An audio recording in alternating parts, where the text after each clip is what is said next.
আওয়ামী লীগের অফিস পোড়ানো হয়েছে, ভাঙা হয়েছে, পাশের অফিস ভাঙা হয়েছে, পাশাপাশি বঙ্গবন্ধুর মূর্তিতে আঘাত করা হয়েছে। শুধু তাই নয়, সর্বশেষ তারা এসে মুক্তিযোদ্ধার অফিস ভেঙে সেখানে পুড়িয়ে দেওয়া হয়েছে। কি নিদারুণ! এবং সেখানে স্লোগান দেওয়া হচ্ছে, আমরা সবাই রাজাকার। আবারও যদি আসে তার জন্য আমার প্রতিকার যেভাবে আজকে ছিলাম, আগামী দিনে এভাবে প্রতিকার গড়ে তোলার চেষ্টা করব। এবং সেটা এবার আমার প্রিপারেশন ছিল না, এবার আমাদের প্রিপারেশন নিয়ে মাঠে নামবে। আমি আমার যুবলীগ নিয়ে অবস্থান নিয়ে বারবার চেষ্টা করেছি এখানে একটা অবস্থান নেওয়ার জন্য, কিন্তু আসলে যেভাবে ওরা অ্যাক্টিভ হয়ে যেভাবে সব অস্ত্রশস্ত্র নিয়ে এসছে, সেখানে আমরা চেষ্টা করে হয়তো অতটা করতে পারিনি। তবে আমরা রাজপথ থেকে কিন্তু সরিয়ে নিয়ে শেষ পর্যন্ত প্রতিরোধ করার চেষ্টা করেছি। তো আমি বগুড়ারই ছেলে, ছাত্রলীগ করার ছেলে, আমি দীর্ঘদিন ছাত্রলীগ করেছি, আমি সবাইকে চিনি। এর মধ্যে অনেক অচেনাকে দেখেছি, যাদের অস্ত্র ছিল, যাদের হাতে লাঠি সোটা ছিল, দাও ছিল। তা আমি তাদেরকে দেখেছি সে জায়গাতে, তাদেরকে আমি চিনি না। তা আমার মনে হলো যে অন্য বাইরে ডিস্ট্রিক্ট থেকেও তারা হয়তো সম্ভবত হয়েছে। তবে আমরা আমাদের জায়গায় স্থির আছি এবং এটার একটা প্রতিকার আমরা করবই বগুড়ায়। আবারও যদি আসে তার জন্য আমার প্রতিকার যেভাবে আজকে ছিলাম, আগামী দিনে এভাবে প্রতিকার গড়ে তোলার চেষ্টা করব। এবং সেটা এবার আমার প্রিপারেশন ছিল না, এবার আমাদের প্রিপারেশন নিয়ে মাঠে নামবে। All time Roma. Taste it, love it.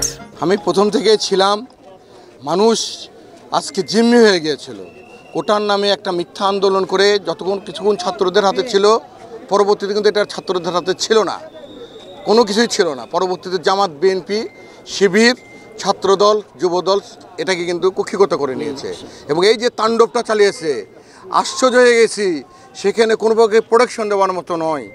Awami লীগের অফিস পোড়ানো হয়েছে, ভাঙা হয়েছে, পাশের অফিস ভাঙা হয়েছে, পাশাপাশি বঙ্গবন্ধুর মূর্তিতে আঘাত করা হয়েছে। শুধু তাই নয়, সর্বশেষ তারা এসে মুক্তিযোদ্ধার অফিস ভেঙে সেখানে পুড়িয়ে দেওয়া হয়েছে।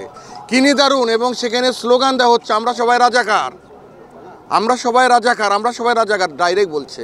তারপরে কোনো প্রতিকার নাই। আমি জানি না আপনি যে প্রশ্নটা করলেন, এই প্রশ্নটা আমার মনেও ঘোরাফেরা করছে। বিভিন্ন সময় তারা বলেছে যে তারা শান্তিপূর্ণ আন্দোলন করবে, আমরা চাই যে শান্তিপূর্ণভাবে তা আন্দোলন করুক।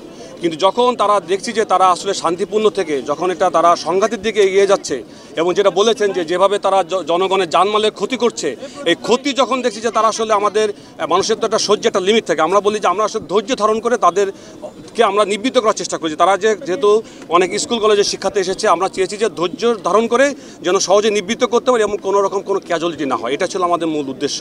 কিন্তু যখন দেখি যে না, আমাদের জনগণের জানমালের যে নিরাপত্তার দায়িত্ব সেটা তারা এইটা ক্ষয়ক্ষতি সাধন করছে এবং এক্সট্রিম পর্যায়ে চলে যাচ্ছে, তখন আর আমাদের ফোর্স অ্যাপ্লাই করা ছাড়া আমাদের কোনো অপশন ছিল না। ঠিক সেই মুহূর্তে আমরা ফোর্সটা অ্যাপ্লাই করেছি এবং এখানে দেখেছেন যে আমরা ফোর্সটা অ্যাপ্লাই করে এই মোড়টাকে আমরা পয়সা করে ক্লিয়ার করেছি। আমাদের দিক থেকে একটা মেসেজ হলো যে আমাদের এই বগুড়াবাসীর জানমালের নিরাপত্তার জন্য পুলিশ আছে, আইন শৃঙ্খলা বাহিনী আছে এবং তার জন্য পুলিশ যে কোনো লেভেলে যে কোনো পর্যায়ে যেতে প্রস্তুত আছে।